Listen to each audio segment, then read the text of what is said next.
Well, hey, good morning. It is delaying. Hold on a second.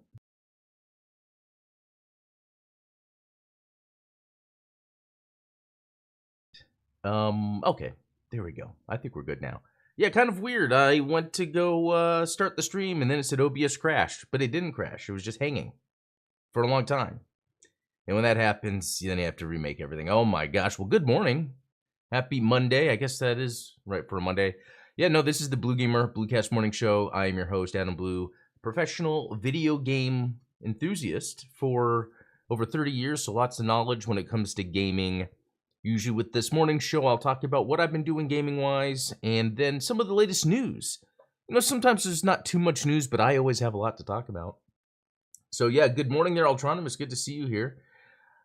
Yeah, we're going to start with what I got into this past weekend. That's what's great about these Monday shows is usually I've played more games to have a more interesting conversation by that next day. Yeah, weekend affords me time to play. So, to start, and let me do my little screen share thingy. I was trying to look on PSN. It doesn't seem to have an easy way unless you use the app. So maybe I could pull up the app just to see what I've done, you know, on the various consoles. Because sometimes I'll forget if I played something. So to start, I was mainly playing a lot more of V Rising. That's something I brought up because I picked it up last week. It finally went into its final release. What was interesting to me about it? Well, I liked the sound of the combat and the action and base building while seeing the perspective, kind of like the Diablo-like, even though it doesn't play directly like that. And I was like, you know what, that looks cool, but I need a little bit more. And then they had the Castlevania DLC, which got me. So the game is actually really fun. It's really good. I think it's worth the price. It just, what's crazy about it is how much they've made a solid gameplay loop of hunting at night as a vampire to help you level. There's a thing to it. It's like you're hunting these bosses almost. That's what kind of helps you level up. But then you're out there getting resources, taking it back to wherever you decide to build your castle at. And what's cool about building castles, there's just simple things that make it so easy, you know, because I think in terms of like Minecraft and other building games, and it's really neat how you can, you know, once you're in build mode, you can then use the right stick to aim and then, you know, press right or left trigger on an object. Anything that you've built to move it, like right then and there. It's like, oh, I built this here, but I don't like it here. I'm going to move it. And whenever you just build a building, like you just get it where the walls are all, like once something is completely enclosed in walls, whether that's doors, windows, or walls, it automatically creates a roof. So that's like another thing. It's like, okay, I can see where I can quickly get the aesthetic I want while still having to do the slight grinding for resource management, building, but then there's that also loop of the combat and day and night cycles. It overall just makes it a really fun game. It reminds me of the original Sacred. I don't know if people remember that. That was supposed to be in a vein of these action RPGs like Diablo, but I felt like, and that's the thing, I always bring up Diablo because I feel like that's like the main comparison, even though I never really got into the Diablo games. But Sacred was one I could get into, and this reminds me of Sacred. It's just this giant world where you could just roam around, collect resources, and emergent gameplay comes from that. It's a lot of fun. So I recommend V Rising. And in terms of like the Castlevania DLC, all I've really gotten to so far was you can decorate the interior of the castle to look like the Dracula's castle in Symphony of the Night. It has like paintings you can put on the wall, carpet, wallpaper, statues.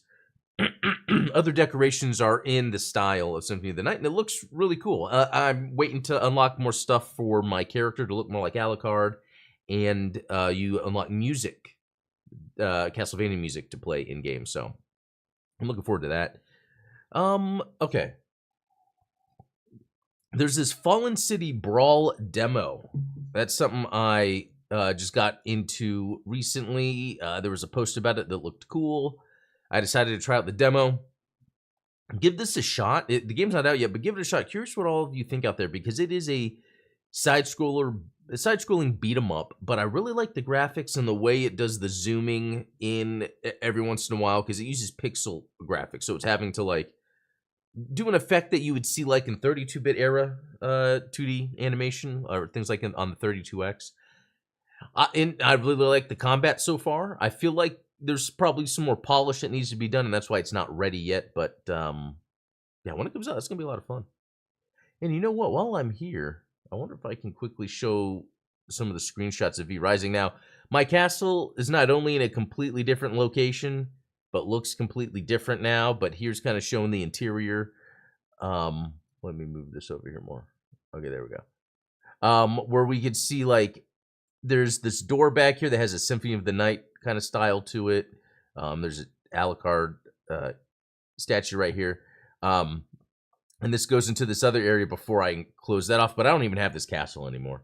And you can kind of see like where on the bottom left where you have your different weapons you could select from. On the bottom right, you have like different abilities that you'll use in a dash. And then this other one, okay, here we go. So this is like to get an idea, and I don't know if I can make that bigger, of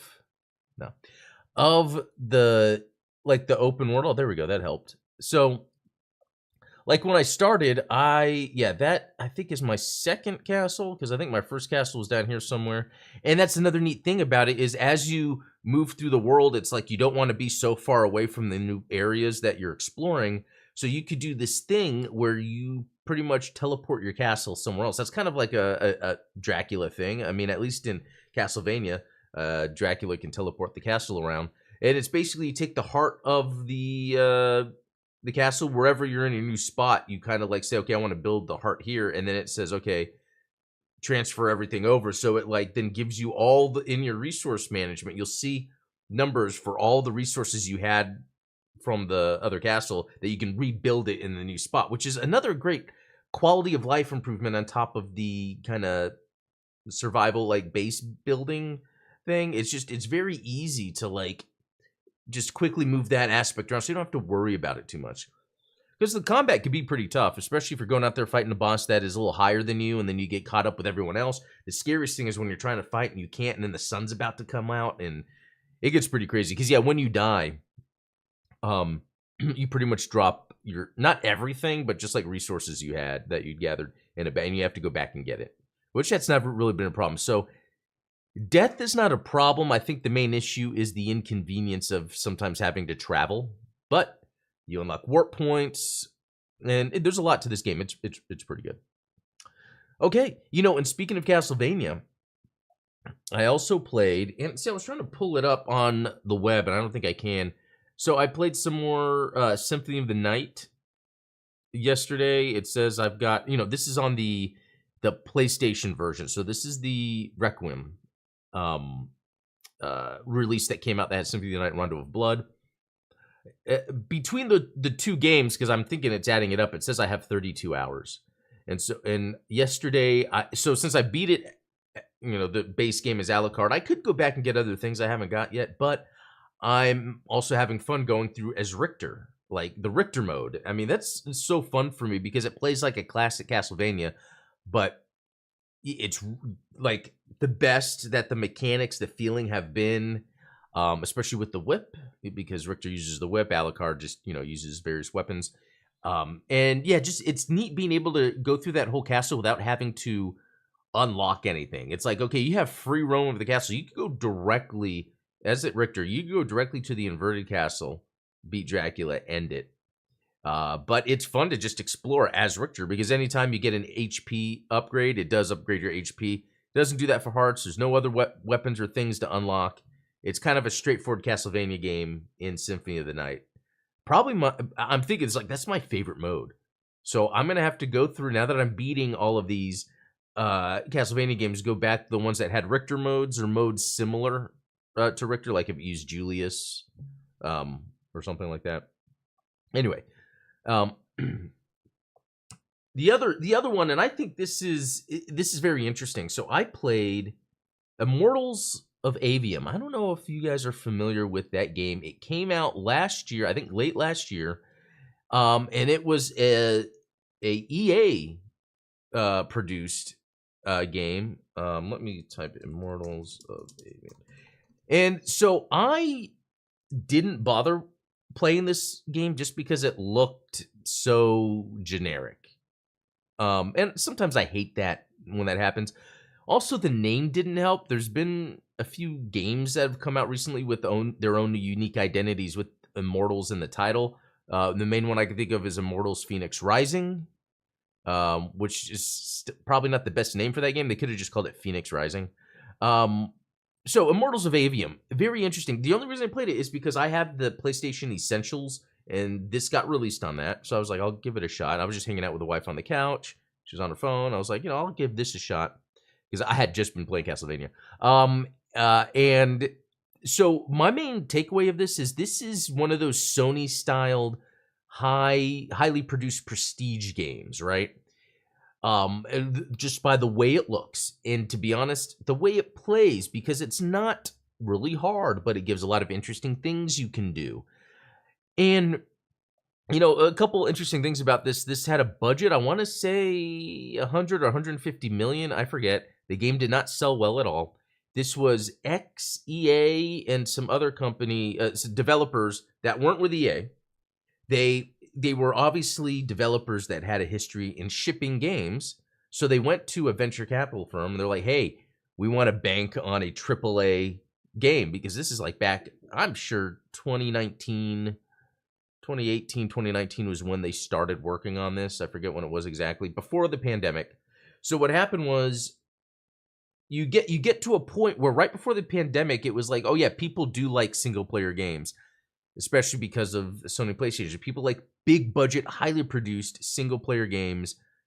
EA went all in on this because they trusted the pedigree of this developer that had been with had shipped games, and they got with a venture capitalist firm which at that time it was easy to secure funding for a big budget game. Now this company dealt mainly with like $1 billion transactions, so it's very interesting that they went in on this. I'm sure the guy had a pitch and it seemed like it worked. The game comes out, just doesn't sell. No one cares. And this is the reason I think no one cares, is because you can make something high production. Well, I guess what I'm trying to say is something that's high production is only going to work if it's something someone's expecting. So like, for instance, with the God of War games, they weren't prestige Sony titles when they first came out. They were known for the incredible gameplay mechanics, kind of an innovation in that type of combat system, third-person combat system. And then as we get into the PS5 or PS4, when it's all about the graphics, Sony's like, well, we'll take God of War, since everyone already knows that, make it look amazing and badass. Poof, you got a system seller. Immortals, no one really knows what it is, so you don't really know what to look forward to and said, wow, how are they going to make the graphics? Because the game has incredible graphics, but if you're someone that doesn't know the property, it's almost not going to matter that much. And that's exactly what happened here. When you put a lot of money into if you put a lot of money into a game, the production value of a game, it's because it is based on that IP that you're trying to pay respect to. Now, if you're just making a first-time game, it really needs to be about the mechanics. Otherwise, what's new that you're providing? And so to end it off, this Immortals game is not bad. It's not a bad game. It's just not exactly what anyone really needed or wanted. But if someone wasn't used to playing video games and they wanted to get into playing, like a single player FPS, and they ran into this, they would like it a lot. Just, I guess, not enough to make back what they spent on it. It's very interesting. I consider this the last of the AAA in terms of, even though EA published it, it wasn't like internally developed at EA necessarily. It's just EA is a AAA publisher. So when you're trying to make something that looks AAA, that's who you go to. And having Gina Torres, actress that's been in Firefly, recently 911, awesome voice acting, awesome graphics. I almost feel like it's worth checking this game out just because of how it looks. But that's about it. I can't say I enjoyed anything I played of it, but it was fun to watch. And even the beginning is like credits to a TV show. So it's very interesting. Hey, Steven, good to see you. Rogue New Type, good to see you in the chat. That's pretty awesome. Okay, let's move on. Okay, so I had talked about, I played V Rising, Immortals of Aveum. Yeah, Castlevania. I did a few other little things here and there, but nothing nothing crazy. I think that's really about it. And no tinkering with anything. Okay, we're gonna look into the game news real quick. First, sometimes I will save articles to read later. So for instance, here's an ad. This is the RG Cube handheld console test. So basically, this RG Cube handheld, and it's hard to see on here, is the new Anbernic retro gaming device. But what's interesting, there's an ad. But what's interesting about how it's being built is, oh, I can skip it. It's like, look at it. You can see with the hands, it's kind of small, but it also has a more vertical screen. The idea here is to fit, like for 3DS, like the top screen being the 3DS, the bottom screen being the bottom screen of the 3DS, where you can do touch controls. Because I've been trying to think of like, do I want a machine for emulating DS 3DS when, you know, this whole time I've thought about that, and then for a while, and then I just went ahead and bought a 3DS, a new 3DS XL from Japan, modded it so it could do anything. Having that original hardware is actually pretty nice, but I do like the idea of having a little more control. But I will be honest though, with a 3DS and with everything you can do on a homebrew or hack 3DS, you can pretty much do anything you need to do. Backup saves, you just can't get the retro achievements, which is the one thing I kind of like to do, because I like to see, you know, when I'm playing the classic games, I have kind of like one area to see how far have I gotten in certain games, what do I need to go back to. Anyway, I think I will definitely get this RG Cube. I do like this vertical style of screen. I have that on the RGB 30, but it's just not as much as this. And with the touchscreen, this really helps with the DS stuff. So, yeah, it'll be interesting to check that out. So I had this other. Oh, that's right. I came across this. So this is a Kickstarter for Gladmort. It says Neo Geo, Dreamcast, and more. I guess the idea is to make it, you know, where it could play on some other consoles, but also it's going to be on PC. And this is just a style of game for me, because it's a side scroller, kind of more in the vein of Ghouls and Ghosts, Ghosts and Goblins. But I love the 2D pixel art, just the nature of it. Everything about it is, and yeah, you can see with the video here. But what's cool is they had a goal of 37,000. They've already made 136,000 with 23 days to go. So in what is it? Because all this is a side-scrolling action game. What is it that makes people want? And part of me thinks it's when you're looking at this, you are seeing what looks like a cool modernization of that kind of classic thing. Think about it, 556 backers. I mean, that doesn't seem like a lot of people to buy a game, but that's a large number of people that could see something online like this and want to back it. What am I trying to say? I don't know, but that I think if you can show off something really cool and people know the Ghosts and Goblins, like you're already letting the people know, like it's going to play like this. You already know how it's going to play. Here's how it looks. And I think that helps. And there's so much information here. They've got GIFs. And I think something unique is having little borders here just to kind of add to more of the production value, perceived production value. And then seeing like cool animation like that. Even music. So there's a lot they're doing here to make this like a fully fledged thing that you'd want to back. So that's pretty neat. Midnight Hatter saying looks fun. It's got to be the art style story because the gameplay doesn't seem like anything innovative. Exactly. It's not. It's things people know. But yeah, you're right. The story, the art style, kind of pulling people into the production value with them knowing what the combat is and saying, I bet it has some quality of life improvements and stuff. Kickstarter marketing is like 150% art asset selling the product. True and true. Yeah, a lot of it with the Kickstarter, just if it looks badass. But Yes, I think the main thing you brought up there is what I like about these modernizations of Ghosts and Goblin games is there is a degree of quality of life to make it where it's not as hard. It's a lot of fun adding little things. Anyway, that's Gladmort. I should remember to put this in the description. I will do that.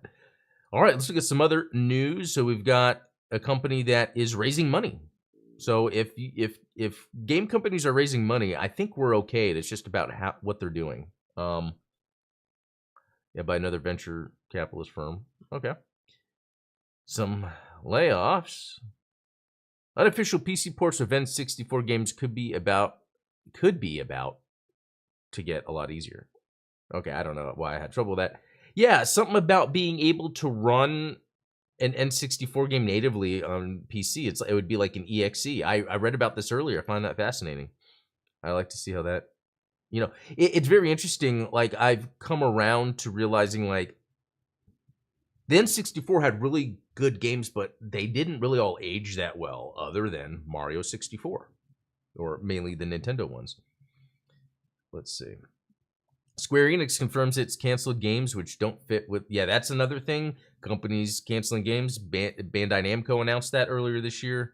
Square Enix, Microsoft, EA, every company. And it's very funny. I didn't want to get into this. Square Enix games will be multi-platform moving forward, of course. Everyone's going to go multi-platform moving forward. Like, that's just how you got to do business. Embarking on aggressive multi-platform strategy as profits drop 70%. Yowza. Damn. Yeah, that's what's going on right now. And so I wanted to bring up something. I want to bring this up, but something else too, because I had talked like in this past week about everyone like doom posting about like Xbox. And what was so interesting about what happened was there's this one podcast I listened to and they were going all in. Like, it was like 30 minutes of them like going, what are they doing over there? This person does this person does that. And it's like, man, they're just speculating, making up things. Like, I hate it when this happens. From the past, and I'm going to show this as an example. And what happened was, I guess, in that rage that they were doing on the podcast, because they were all in the moment about talking bad about Xbox, they talked bad about Perfect Dark in a way that actually wasn't true. So some people had to come out of the woodwork that behind the scenes and tell this guy, hey, that's not how we feel about this game. This game is fine. So this journalist over the weekend made a video and it wasn't really an apology, but it was him saying that he misspoke because he was caught up in all the negativity about Xbox. And I was like, this is exactly what I've been trying to, explain, because it's so easy when you go down that path. And it's almost like me if I have a friend that complains about his weight and maybe he's eating cake all the time. And I'm like, hey man, just don't eat the cake all the time. Just don't eat the cake all the time. And then let's say he gets diabetes. I'm like, hey man, I told you don't eat the cake all the time. It's like that. I'm not trying to be righteous with people doom posting on social media or podcasts, but what happens is something. And so let me pull up something. And I posted this on the BlueGamer Twitter, but in 2014, I remember this happened where there was a guy, Famous Mortimer, who was an insider. He was like leaking information. And what happens is enough information was leaked to where he's like, okay, this could be a story, but then he added on top of it, basically doing this whole thing, talking about shitty game, money wasted, people fired, head guy leaves, and then just speculating what's going on. And then the guy from the company, Colonel Rogers, had to come in and say, everything he has said with regard to myself and Drive Club is incorrect. It's also libelous. I've never really said that word out loud. And I remember when this happened, it was crazy because this is like a situation of these insiders taking information, then speculating into creating these narratives that don't exist. And this guy had to come in and be like, what are you doing? None of this is true. That guy ended up getting banned because you can't be doing that. And that also happened. And this is also referenced on NeoGAF. Usually you're going to find these things on these bigger forums. Had to do with Corin Yu when she went to Amazon. If I'm saying that name right, that's also another name I don't, and it's been a while, where left Naughty Dog to go to Prime, so then Amazon. So then they're like speculating, oh, they're effing up over at Naughty Dog, nothing's working right. and then no one likes this. It's like people start talking bad about people just because of little industry shifts, and then it becomes this whole narrative that's not true and negative, and then people, you know, I've talked about it before, but I guess my point is I am glad at least someone, even if they didn't directly apologize for their actions, they did hint that them being caught up in the negativity made them make remarks that are just speculation and not true, and it caused people to come out and say, hey, what are you talking about? So we got to be careful of.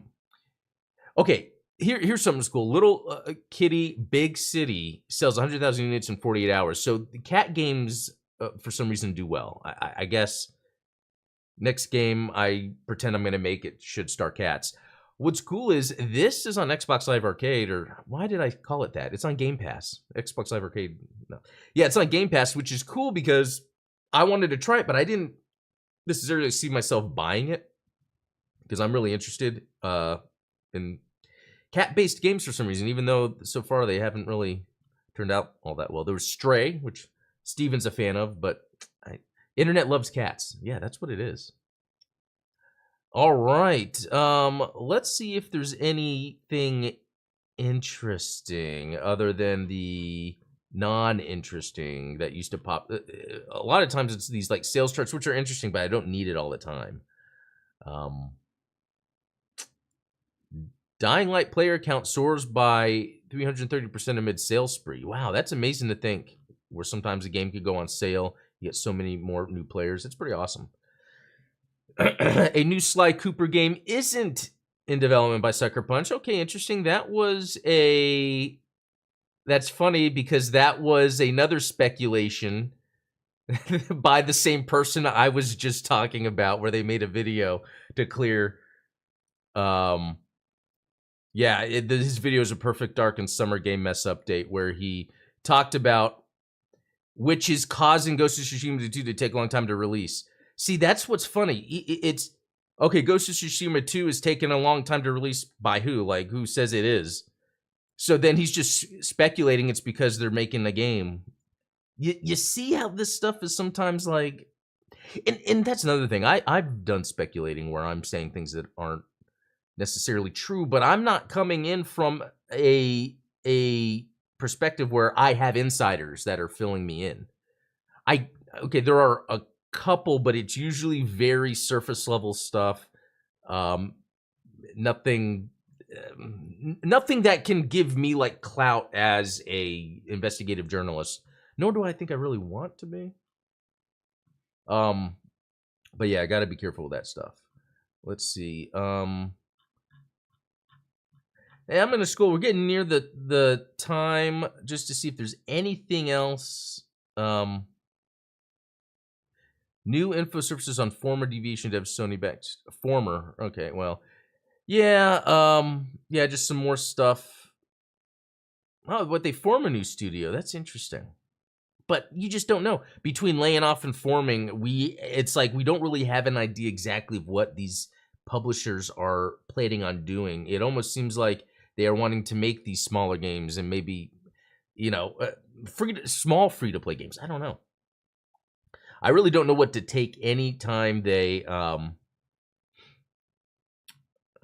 Transformers cutscene reactivate. Yeah, I can't take it seriously or know where to go anytime these publishers developers announce anything because I don't know what's going to happen anymore. I really don't. Adron was saying, I like speculating within reason. It's cool to imagine possibilities, but not to the point you're claiming it's truth. Exactly. Or coloring situations happening because this is happening. As long as you clarify that you're speculating, I don't see the harm in it. I got into Twitter beef about Gundam Disinfo this weekend. Yeah, that is the difference, because the way sometimes that other individual I was speaking about does speculate things is almost like fact. It's like, this is happening because probably this is happening. And it's like, is this happening? Well, what if it's because they're working on this or that? And that goes again, what he was saying, I think we all do, is when you get caught up in the moment, especially if you're dwelling too much on negativity, you will then say things as that way. And that's something we have to foster and think about, I think, every day when we're talking, because it's very easy for us to get caught up in that. Oh, Lord of the Fallen publisher layoff a few more people. That's going to be on Game Pass soon, or that's the rumor. That's the speculation based on a rumor. Wait, I want to see some. Sega's full year sales jumped 20% as Persona and Like a Dragon sales. It's really cool seeing these interesting games do very well for Sega. Well, I think that's about it all. That was a lot of fun. You know, not too much crazy news, but more of the same, where it's kind of like we got to be careful with what we're reading. Try to not get drawn into all that negativity. But also, there's a lot of cool indie games out there, smaller games to play that are a lot of fun. So, all thanks for joining me this morning for the BlueGamer Bluecast morning show. I'll be back tomorrow morning. And yeah, if you feel like it later on today, whatever you play, post in the comments because I'll bring those up in the videos. But until next time, see y'all later.